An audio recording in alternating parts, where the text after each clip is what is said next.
Supports teacher. We'll let everybody in. All right, here we go. Oh my gosh, Professor Brilliant is joining us. Yes. Very cool. Hi, it is so nice to see all of you. Welcome, welcome. Hello. If you're just joining us and you'd like to access the slides, we have a tiny URL up there, but no requirements. You can access them later, and I'm sure we'll send them out as well. Yeah. We got more folks coming in, or shall we? I think we've got everyone in the waiting room as of now. Okay. Okay. Because as soon as you start, then 10 people will come in the waiting room. We'll just let you go. Yeah, well, we'll do a really just a quick hello. I'm Marie, if we haven't met yet. And if you're able in here to put your screen on with us, that would be lovely. I'm going to turn ours so that we can hopefully see your faces. Maybe. Oh. Yes. Oh, great. Oh, Professor Brilliant is still with us. Yes. Oh, Gail is. I know, but I'm dying to know who Professor is Brilliant is behind their little their pseudonym name, or maybe that is their real name. So anyway, I'm Marie Heath. I am an associate professor in our learning design and technology program.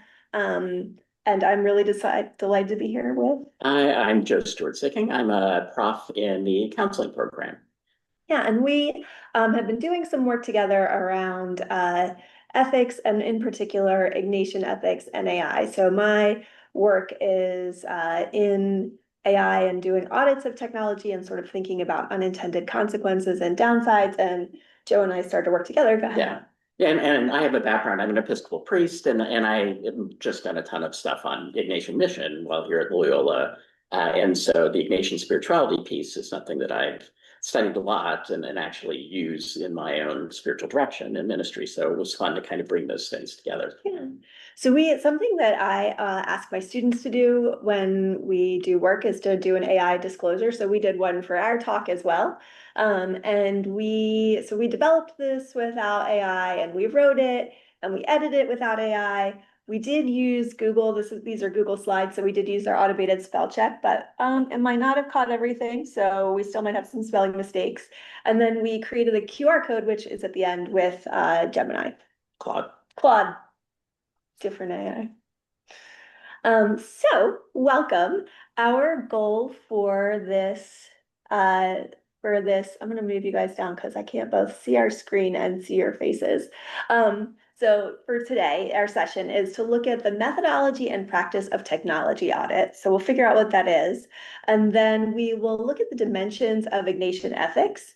And then hopefully we will actually get into engaging in audit. So we'll audit AI technologies through the lens of Ignatian ethics. So that is our goal for today. And our agenda, which I feel like we're probably a little already over time, I don't know what time it is that we'll have a hook to get us connected to things we're already thinking about. We'll overview what a technology audit is. We'll go through what are Ignatian ethics, and then how do I complete this audit? And we'll hopefully get a chance to do that together and then reflect on it, because that's part of this pedagogy. So that's where we're headed, and approximately the time that we'll be working through that. And our hook is just for you to think on your own right now. So if you feel like jotting this down, if you want to type it out somewhere, if you just want to kind of hold it in your brain and take a minute to reflect, any of those would be wonderful. But and then we'll have a chance in a minute to chat with each other. But our questions are, how are you right now making decisions to use or not use AI in your life? So what kind of are those? So being a little metacognitive about that. And then how are you making decisions to use or not use AI in your teaching? So we'll give you about maybe 3 minutes to just think on that right now. And again, if you want to jot it down somewhere, that's great, or you can just kind of reflect on those answers.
All right, friends. Sorry, I won't be able to. Okay. Okay, sorry about that. We have a little, we've got many computers in our room and just three humans. So we're a little outnumbered here and we were catching each other. So hopefully you've had a minute to think about this. And we are about to open a breakout room. So you'll find a partner or a group of three, and y'all can introduce yourselves if you haven't met yet. And just share your answer to these questions with each other. How are you making sense of this and in your life and in your teaching? And what time is it right now? It is 4:08. And we said we would take till 4:10. So let's do 3 minutes. So let's say till 4:11. So we're gonna open the breakout rooms, you all chat, and then we'll pull you back here in 3 minutes.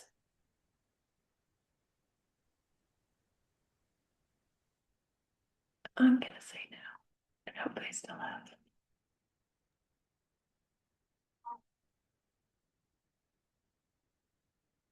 Good. Oh, yeah, you got two there. Oh, good. Okay. Ballroom needs someone though. Get him if Christina Wagner has not joined Ballroom. Okay. Um, hmm. And oh, I'm gonna move Glenn to Ballroom. Okay, good idea.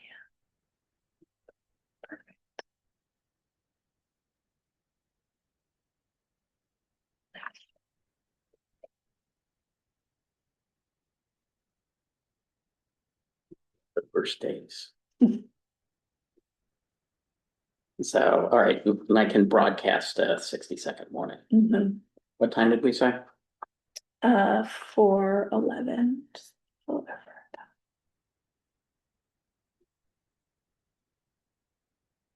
It's 4:10 right now. Should I?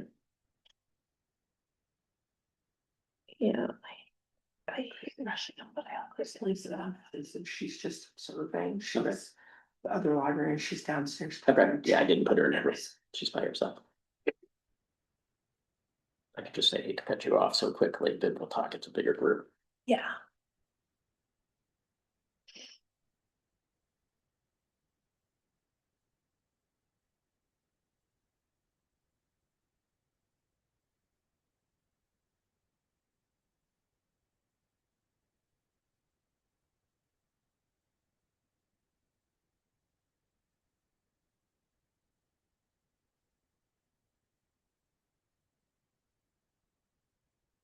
Hey guys. I'm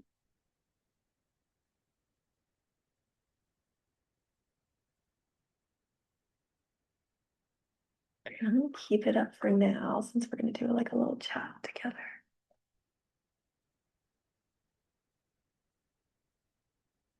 Well, I meant to hit OK and then I hit leave breakout room. There you are. Kelly, can you hear me okay? Yes. As a person who does this and lives in Zoom with her students, I clicked the wrong button. I saw the message that Joe said we're closing in 60, and instead of clicking OK, I hit leave room. You were like, I'm out. I'm I was done. like, sorry, Gail, I have nothing else. No, we had, yeah, sorry. I'm sure you and Gail have nothing to say to one Oh my another. So. gosh. You know what? I mean, I prefer, I don't like when Zoom takes me or any of my students and like pulls them out. So you just Yeah, you control there. I prefer to move myself, but I did leave like mid-sentence, so it was not pretty. Hmm. Welcome back, everyone. Sorry for the short discussion time, but in the interest of our broader time, because we have a group that's of manageable size, I wonder if some folks might be willing to share what you and your partners came up with as some of the uses and the way you're making decisions about using it in your life and teaching. Well, sorry, we were slow, I guess. We got cut off pretty much after our intro, but I was just starting to share with my partner that I just used it. We just hired contractors to do like these big landscaping projects, patios in our yard, and I used it as a tool to scale patios, look at ideal sizes, distance from this to that, like practical. So I use it a lot for that. And then I go to other places to kind of check it out. So it's useful in that way. And I also use it a lot when I'm contemplating like at the innovation stage of a new presentation, right? Because sometimes I'll ask it questions and it then gives me some feedback and it generates another question. So I like to use it when I'm conceptualizing. It's like having a little think partner that doesn't get on my nerves, you know? So I kind of like that. I'll leave my answer at that. Great, that's great. Any other uses people want to share? Anyone make AI images of themselves as doctors, healing people? I shared I don't use it very much in my personal life beyond the Alexa, tell me what the weather is and that kind of thing. But in my teaching, I've been trying to be really thoughtful and sort of trying to just kind of understand where my students are at. I haven't found any practical use in my discipline per se in terms of how it changes things. But And if folks I don't know you, def what is your discipline? oh, Just for history. folks who I'm might a not know. history. Yeah. Yeah. And so at this point, it's really a matter of how is AI shifting my approach to teaching and my pedagogy more than it is about whether I use it or allow it in my classroom or not. Mhm. Great, thanks. Anyone else want to step out? And maybe if you talk about teaching, share what discipline you're in so that if folks aren't aware of it, they'll know. I'm happy to share. Mhm. So my name is Mary and I'm in forensic science. Um, I'm having an issue with AI for teaching because it's completely unethical to use in forensic science. So Great. we can't testify to reports we haven't written, and we can't testify to evidence that we haven't analyzed. And so for teaching purposes, I don't have any use for it in our discipline. And then more broadly, it's being abused in forensic science. So they're using AI for facial identification, which disproportionately harms people of color. People have been arrested and charged for crimes that they didn't commit based on AI. There's a woman recently, I think in the state of Georgia, that like lost her house and her dog and her job and all this for a faulty identification based on AI. So I've used it personally to help me figure out like what stats to apply. So similar to I would ask it a question and then check to see if that stat makes sense.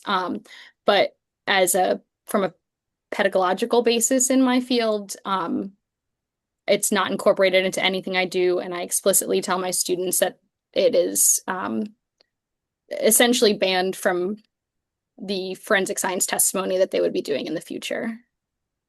Great, thanks for sharing that. Yeah. And I feel like that was a great arc of conversation from Gail to Toja to Marian about what folks are doing. So Gail sort of gave us a very specific, and then Toja started to, I feel like, shape a little bit of her mental modeling. Like in my discipline, I don't necessarily see it. And then Marian was like very much thinking like the sort of not necessarily how or not you're using it, but the reasons why you may or not be using AI. And I think often, even with our students, and even as we, make decisions about whatever pedagogical sort of approaches we take, sometimes it's easier to say what we are doing or not doing versus the why we are doing or not doing. So the why is what we're going to look at today.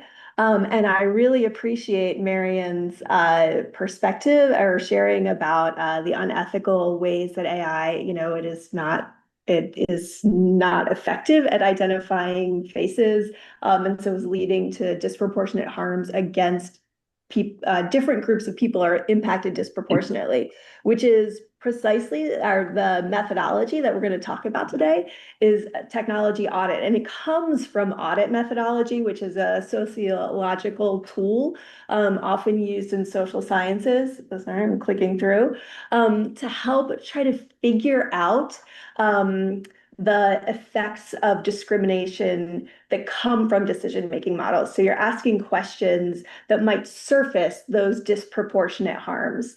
And then from that, our colleagues in science and technology studies have moved that audit into questions that help examine the impacts of technology on society. So that same surfacing, that same sort of like, what is happening here that I don't anticipate or I might not readily see, but is turning up and I should be looking for. And so there are all sorts of different ways to do that. You can look at discriminatory design, you can do algorithmic audits. And if you're curious about any of these, we've listed some sources that you can And go just to. apropos of what we were saying about identifying people, the last name there, Joy Bulamwini, at MIT is famous because she's at the Media and Tech Lab there, and it couldn't recognize her face. She has African features unless she put a mask on herself. Yeah, literal white mask. It's like almost so on the nose that it is unbelievable, and yet like a really apt uh, metaphor. And she does a lot of work, Marian, on justice for facing work on the ways that surveillance disproportionately harms people with darker skin, and particularly the way that intersects with gender as well. So women with darker skin are the least likely to be effectively identified by facial recognition. And just as an aside, I always say, like, I do work about freedom dreaming, and I always say, like, I actually don't want it to be trained better. I don't need it to be better surveillance technology. Like, that's not actually my dream. My dream is like we stop surveilling people with this. So, you know, one of the arguments you'll hear is like, well, this will get better. It'll get better at identifying darker skinned women. And that's actually not, that is not good, in my opinion. That is not the future I'm looking for. And then finally, something that we've been working on is education technology audits. And that's meant to be done sort of thinking with students, with community, with stakeholders to surface those harms. And so we put the ed tech audit together with Ignatian and spirituality ethics to sort of develop questions that help surface thinking that is through the lens of Ignatian and spirituality ethics. And so one thing I want to start with is that the ed tech audit is comprehensive. It is not intended to be a quick thing that you do to be like, should I use it in this circumstance or not? It's meant to walk you through a whole bunch of use cases and to think about a lot of things you probably wouldn't think about in terms of are you in favor of this? Where does it come from? Who bears the brunt if it's incorrect? So it is very detailed. When you see this, don't let that detail be something that dissuades you from using it. But it does take some time. I've done this in my class with students. I teach human development, and I ask them to get parenting advice from generative AI. And then we go through the output and do this. And it's very, very eye-opening, but also they get a little bit overwhelmed. So yeah, and we can actually model some ways to break that apart and to chunk it, because so part of the work that I do is developing this as a disposition towards technology generally, and developing that as a skill and habit of mind for students and for teachers. So there are ways that we've got so that it's not like, holy smokes, I have to answer all these questions and find the answers all at once. So we can model that too. So I've done a fair bit of spiritual direction in the Ignatian tradition. And when we say Ignatian ethics, really what we're talking about is the actions that come out of an Ignatian spirituality, a way of interacting with the world in the spirit of St. Ignatius. And so I want to lead you through some key ideas that will inform our use of the technology audit as we move forward. So the first thing is that Ignatian spirituality's goal, and you've probably heard if you're at Loyola many of these buzzwords one way or another, is to be able to discern God's presence in everyday life, and in fact, in any and all things that you are doing, and dedicate yourself fully and freely to choosing the mission God has for you, to use your gifts to spread God's love where you are. So each of us finds us in our lives in countless circumstances. And in each one of those,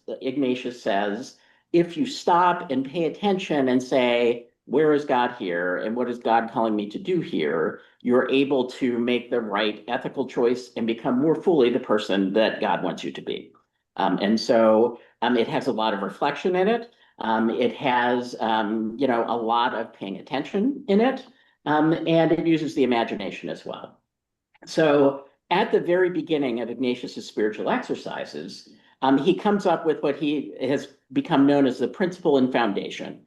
You don't need to memorize this, but it's a really interesting idea. You might have heard the Jesuits talk about encountering God in all things. And at the very beginning of the spiritual exercises, Ignatius, I'm updating the language a little bit, says something to the effect of everything we encounter in creation. So that is living things, not living things, other people, everything in our experience has the potential to shape our relationship with God. And so, because that's the case, and we can always respond better to God, we should keep ourselves attentive and open to being surprised about where we encounter God. So, Ignatius has a lot of exercises where you intentionally look back at your day and say, where was God at work there? What was God telling me to do? How did I respond? How did I not respond? And again, this can be generalized to other kind of spiritual traditions. But the basic idea that you're discerning what the right thing to do is and discerning the presence of God is really important. Secondly, they talk about the magis, which is just Latin for more. And the idea is that because God is inexhaustible, our spiritual life can always deepen. And so we can always notice and respond to new things and always bring God more and more into the world. And so there is a general growth. You might have heard this sometimes, again, in Jesuit circles, this idea that we're always expanding. But it also means you're never done, right? You always have the opportunity to be surprised and to find new places of wonder and new places to serve others. And then the third big concept is discernment.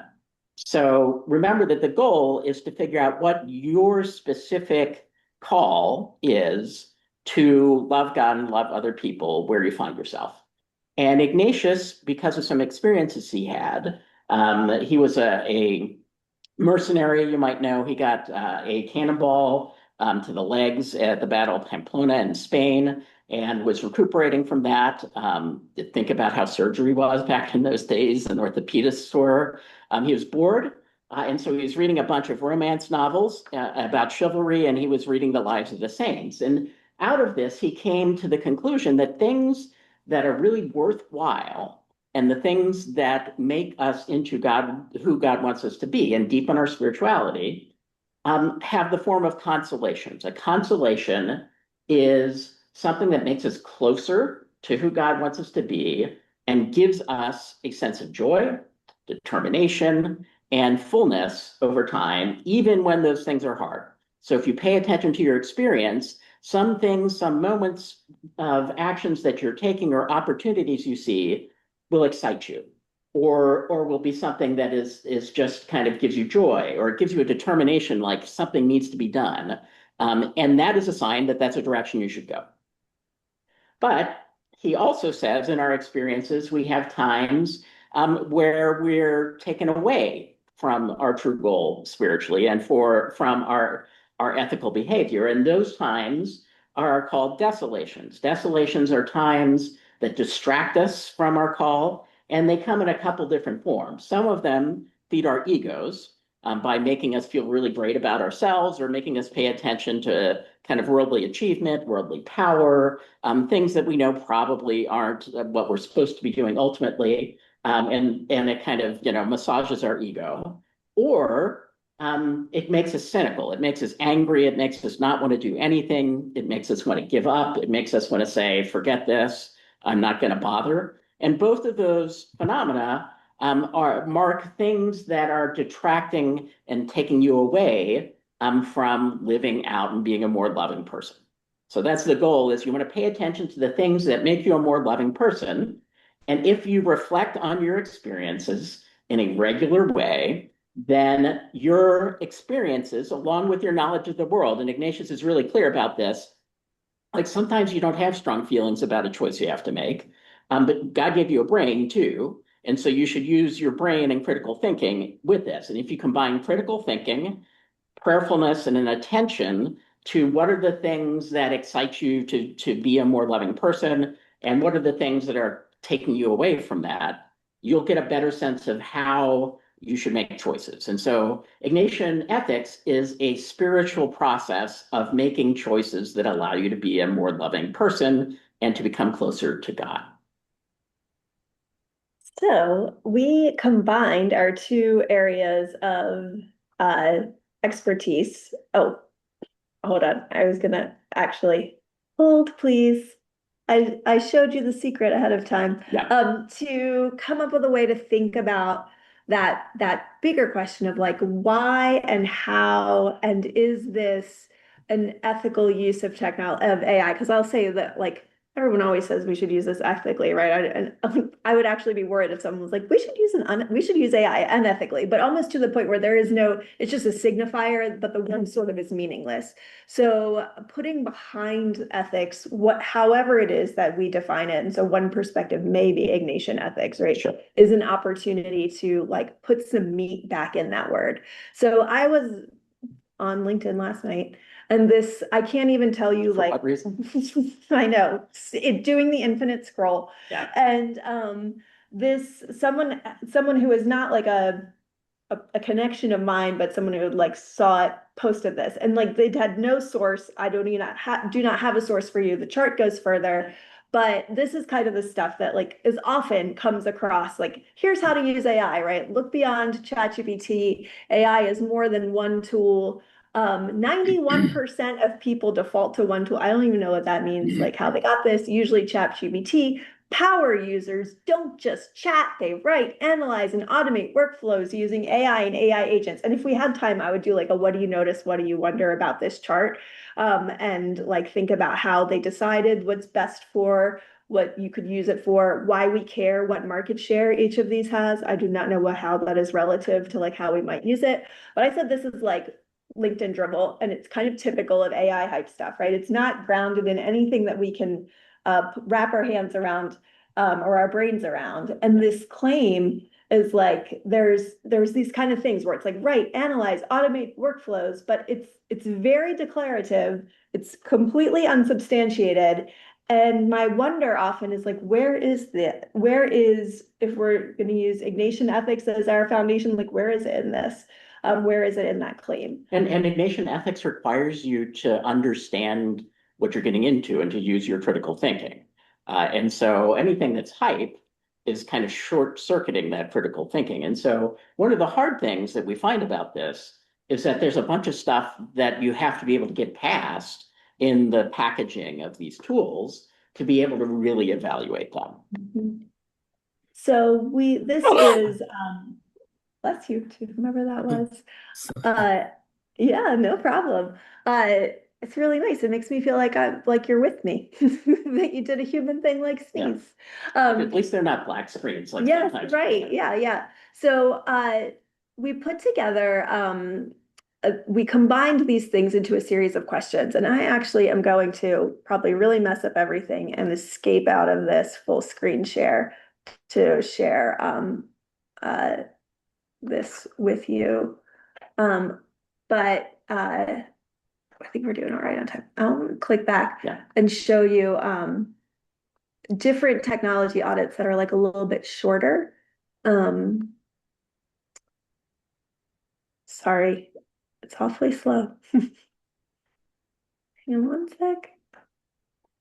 Okay. So this is, if you ever wanted to do something like this with your students, this is like a whole, all different examples and different, so there are different lenses. So we have a techno-ethical audit that my colleagues and I on our organization, Civics of Technology, have come up with. We have a discriminatory design audit, if that's sort of a lens that you wanted. We use a sort of media literacy approach here, or not media literacy, I'm sorry. Media ecology approach. We have Neil Postman's 5 things you should know that we've turned into questions, and all of them have accompanying worksheets. The Baldwin test, Georgetown Law did a really great talk on like we should call AI what it really is, and it's not artificial and it's not intelligence, and so using language. So we also turned that into a way to think about it. So there are many examples of this. Joe and I worked to do that and turn it into a worksheet for you all that we can all get into.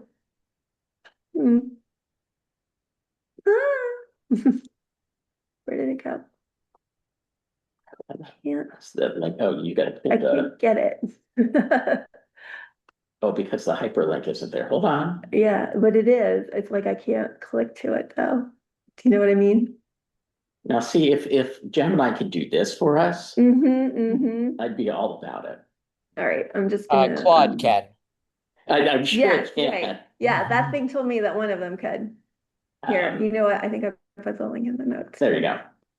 All right. And so while she brings that up, why don't I share a little bit? So again, for those of you who have been around Jesuit stuff, you know that there's this model of education that begins with kind of paying attention to what's going on, and kind of getting yourself ready to do a disinterested and fair examination of it, and then going into kind of different aspects of stuff. So you want to reflect on the experiences you have, but to do that, you need to also pay attention to those experiences. So what we have done here is to go ahead and do an audit using this. The first thing to say is that in an Ignatian approach, there is nothing at the beginning should decide whether or not something is good or bad. Like everything is potentially good, everything is potentially bad. And the important thing is to go into any audit or any discernment where you're trying to figure out what's the right thing to do in a spirit of being willing to go wherever you're guided.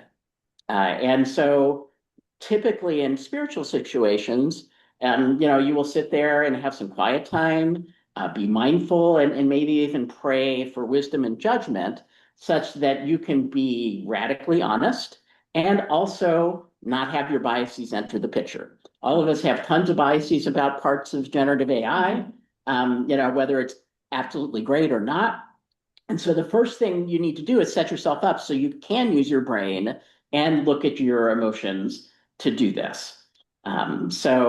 Yeah, so two things. I'm going to ask Joe to put in the chat because he's got a computer up, this tiny URL, which is /Ignatian audit, so that we can all hop into this document together. And we tried to organize these questions around Ignatian dimensions of thinking and being attentive, being intelligent, being reasonable, being responsible. And so Joe has sort of created these, like, if you're attentive, you're asking what is really there. So this might lead to be like, what is this technology? How does it shape or nudge us towards certain types of questions, knowledge, or tasks?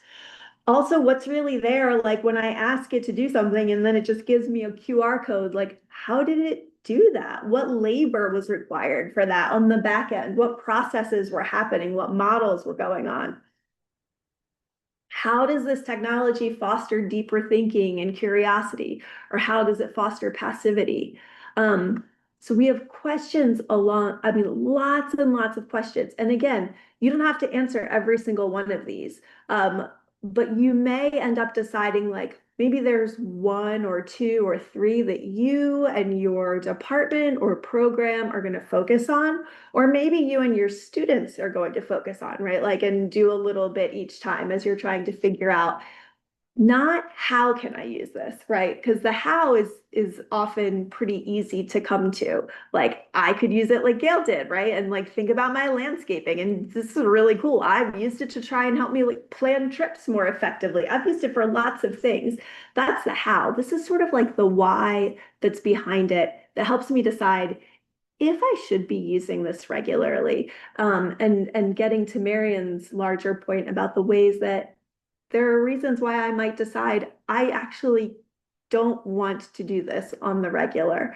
And so the first thing is part one is you answer the questions.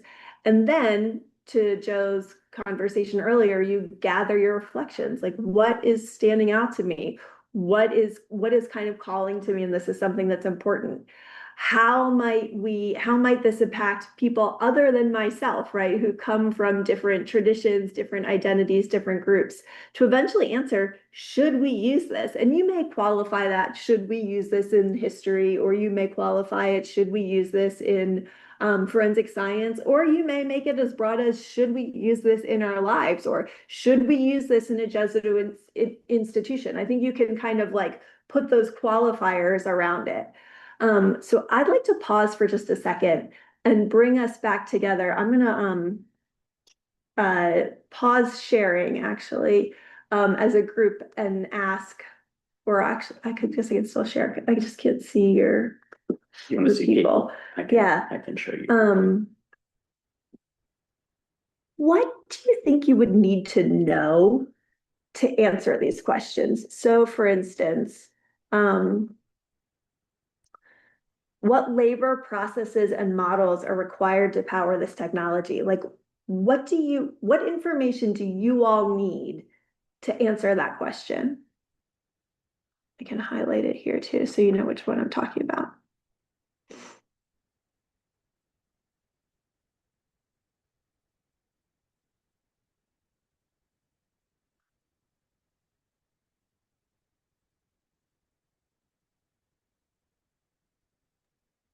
Kelly, Go on. Thanks, Joe. what labor processes and models are required? Are we talking about externally to Loyola or internally? Yeah, oh, externally. So how does the technology of generative AI, what is the labor required to make it work?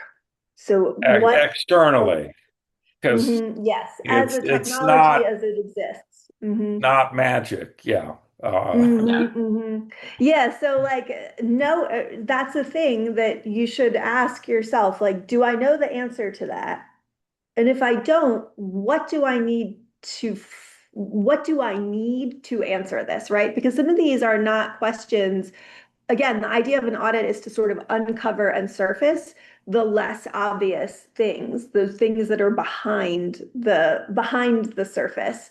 And so you like some of these questions you might not be able to just answer because you may not know the answer. So, but we think that they are important questions because they tie both to how this works, as well as to ways and traditions that our university is committed to. So like what epistemologies does it privilege might not be something that is immediately apparent, but you may either need to investigate or rely on your critical thinking to think like, whose knowledge is embedded into this, encoded into the technology? What is it steering me towards? How declarative is it? Is it confident in its knowledge? Does it believe that what it shares is objective, real truth? And so all of these questions are like meant to go under the surface to help us understand both what it is and if it aligns with our values and traditions. So I'll share, I'm going to make it full screen again. I hope it keeps working for us. In our slides, I have a couple of things that might help kind of surface that. So one of the ways that the technology works is that it requires a bunch of rare earth minerals, lithium, cobalt, that need to be extracted from the earth. And right now we get cobalt from the Congo. And the Congo, and this is clickable in here, has long been one of the particularly violently colonized regions in Africa and continues to be exploited, both the land and the people, particularly in Congo, children and young people who are working in really dangerous conditions so that we can have this technology, so that we can power it. So that is the thing, like when I think about, is this ethical to use? This will continue to exist, right? Whether I could use this technology to solve the world's problems or whether I could use it to make a really funny picture, like this is always happening, right? And that is a thing that I want to like keep in my brain and think about as I'm discerning whether or not to use the technology. And then I just overlaid this with Microsoft Copilot is your companion to inform, entertain, and inspire, because I think there's a real juxtaposition about the surface things that we quickly hear about AI and the things that are happening sort of like underneath. or to go with that slogan there, Oh, sorry. the ability for it to entertain you and not show you disturbing images. Right, yeah. And It's been outsourced to folks in Kenya who look Right. at pornography or violence or things like that all day. And again, these are not simple issues. I mean, everything has dark stuff behind it. So Yeah. we're not saying it's 100%, but being informed that way is important. Yeah. I think this was Marion's point here. This immigration agents have new technology to identify and track people. And in this case, the immigration agents are filming and tracking the journalists who are asking them questions. We also, one of the things we think about is like in what ways does this steer us away or towards right relationship with each other? And so what does it mean when we use AI to think about how to be in relationship with each other, right? And it's really easy. I have certainly done this, right? Asked like about medical things that are happening with my kids to figure out what next steps I should take. And that is not unusual. I'm like many parents who are asking questions about what does this mean? How can I relate to my child or work with them? But at the same time, we are in this like epidemic of loneliness and isolation. We also hear like quick surface things about like AI and the economy and the necessity, but there's also this sort of flip side that it turns out like it's shrinking job markets as well at the same time. So each of these is clickable and you can read more about them and kind of think what the answers to those questions might be. And then I just put over top, meet Gemini, Google's AI assistant, get help with writing, planning, brainstorming, and more. Experience the power of generative AI. And so when I think about that, I think about like power to who's good, to what ends, from whom, who benefits from the power. And also I use Gemini very, very often. um, and then I think we've got ICE and CBP agents are scanning people's faces on the street to verify citizenship, to decide who to disappear and who to leave or who to tell where they live. We're using AI a lot in the war with Iran. The data is it's not so much like robots, like killer robots, right? It's massive amounts of data that can talk to drones, to unmanned drones to figure out where to drop bombs to kill humans. And then I have a data center, sort of the environmental things that are happening, to think about in what ways does that impact community, whose backyards, whose water, whose land, as part of the data center. And then I just put ChatGPT, the AI chat solution that changes everything. Get answers you need anytime. And it's true, and I do. So I just like, and then this one I couldn't put something cavalier on top because it's really just incredibly sobering. And ChatGPT's response to this was that the child was misusing the product. So these are all sort of things that I am thinking about. Here, I'll go back to the chart now. To answer these questions, right? So the questions don't have hopefully easy answers, and might require some digging and or cross-disciplinary pollination, like our computer science friends can help us answer the questions about models, right? Our environmental science colleagues can help us answer questions about environmental impacts, design of the technology, like our folks in school counseling and psychology can help us think through human relationships. But all of these questions are things that Joe and I would contend that we collectively should be thinking through as we make decisions to use this technology or not. And I see Jason's got his hand up, so I'll take a pause and hear reactions from folks and ideas and questions. So go ahead, Jason. Thank you so much. I missed the very beginning. I apologize. And for those of you who don't know me, I'm an AI zealot. I've been using it since the beginning. I speak on it at a bunch of different universities. I was just at the Innovation Summit down in Florida last week, so I'm biased. That being said, why in all your news articles you're not talking about the curing of cancer for $3,000 that was just on? or the finding of children who were lost. Your news articles are very biased to the negative, and I think that goes against what you said of not going in with bias on an audit and the idea of a tool not being one way. So again, I don't know you, but it's very hard for me to take this as an unbiased audit with the way you're laying it out. I really appreciate that, Jason. Thanks for sharing. Yeah, I think there are really targeted, useful examples, right? Like you can find examples of the woman whose husband had cancer and she was able to figure that out through using AI to find that particular rare cancer. And that was wonderful. So there are certainly examples, and sort of to Neil Postman's point, right? We often are very able to identify all of the things we can do. And I find as educators too, we are often drawn towards ways that we can support students, right? I'm always thinking about like, oh, this would be so fascinating to put in my class and talk about X, Y, or Z. That is our tendency. And from, again, from like, media ecologists and other folks, their perspective is that we can find those pretty quickly and pretty easily. But the fact that remains that these other things happen. And so what is discussed often is the sort of use cases, right? Or the ways that we might be drawn towards technology. But rarely do we pause and think about the unintended potential downsides or consequences.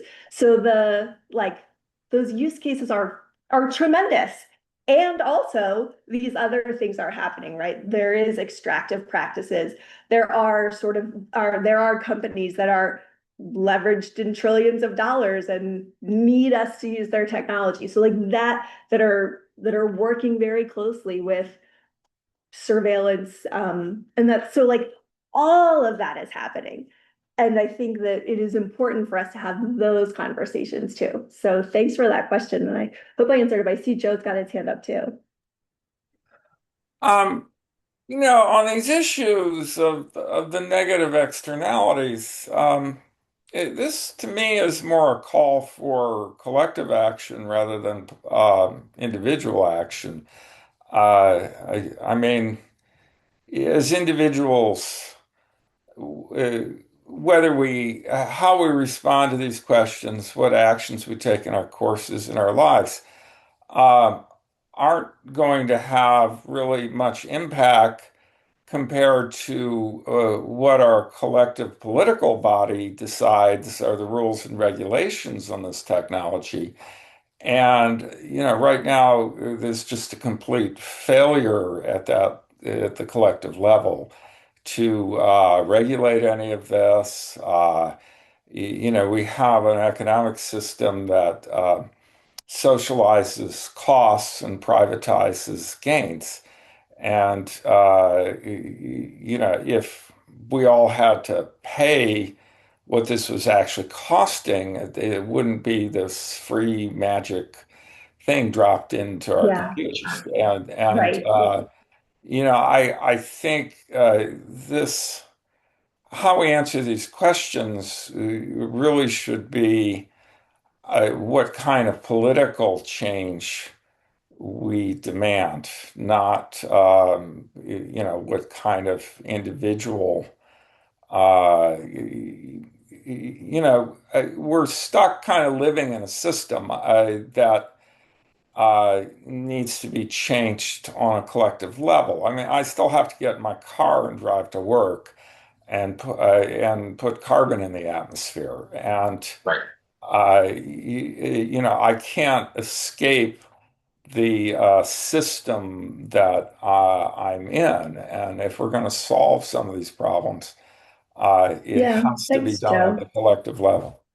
And Yeah, and again, ethics are really, really hard to do. The Ignatian approach is that the answer may change over time, depending on the circumstance you're in, what you're supposed to do. And that sometimes you'll stick with something and you'll realize it's not leading to the outcomes that make you a better person.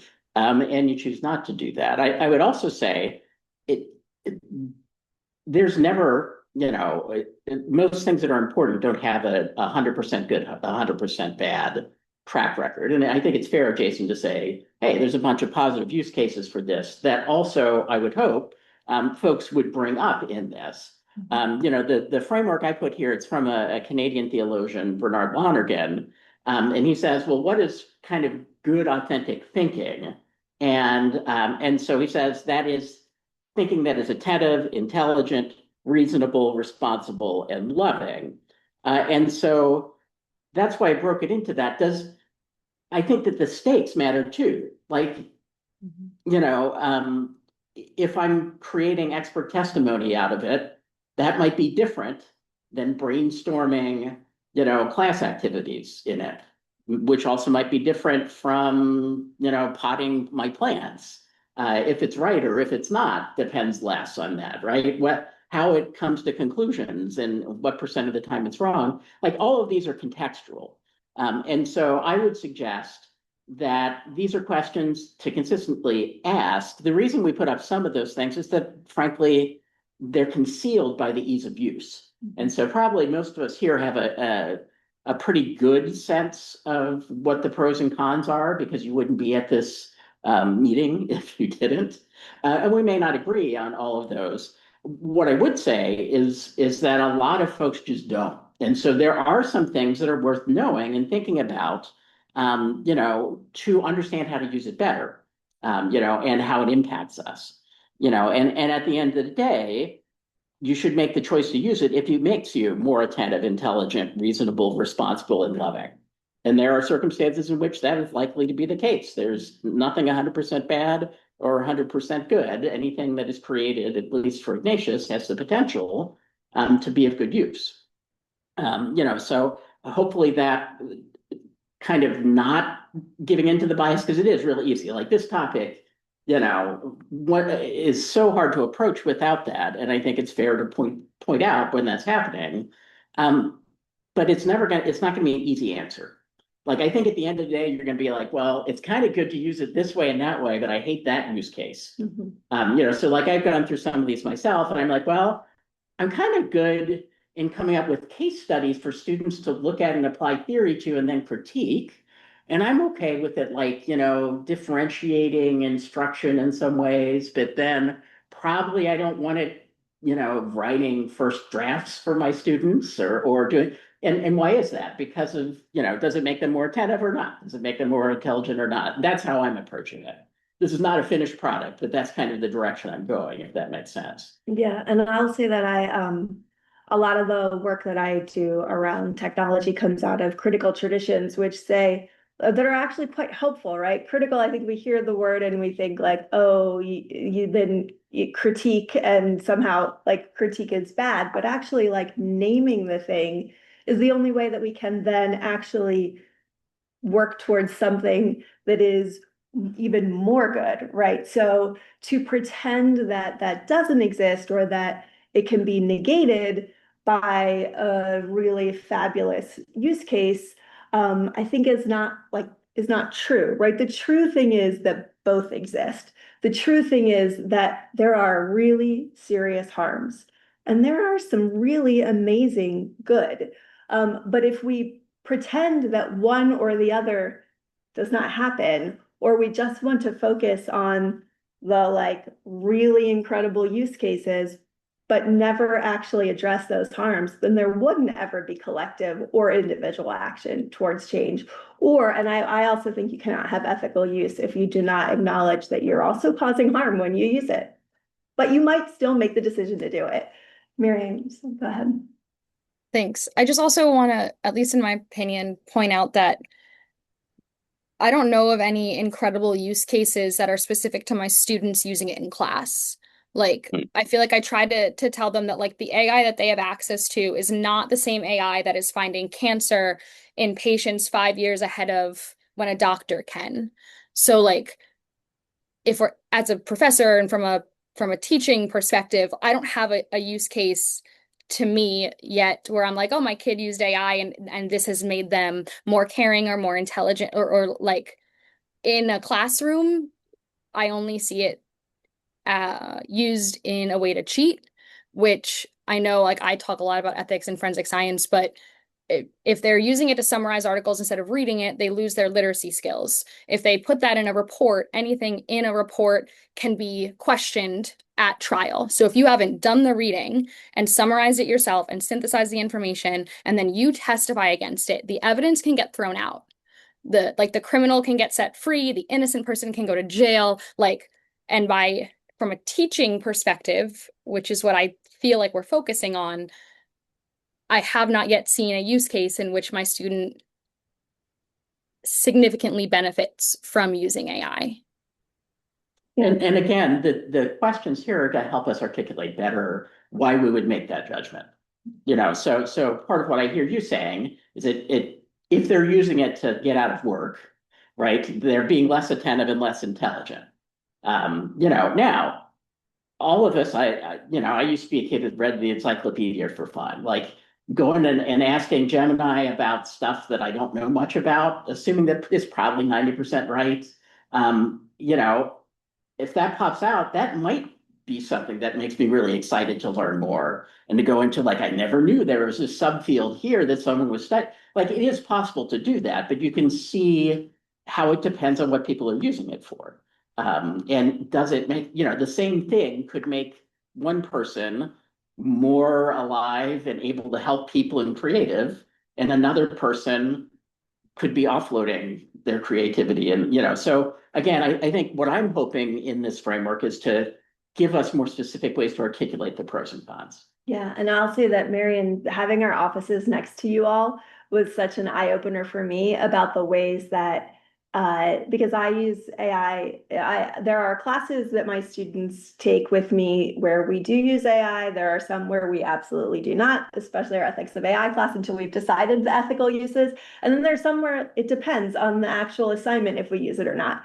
But and I thought, well, that makes sense for my discipline of education, but it might not make sense for other folks' disciplines, right? So there are different, in the same way that there are different use cases in our lives, I think there are different use cases in our disciplines in terms of what their sort of commitments are, what their purposes are.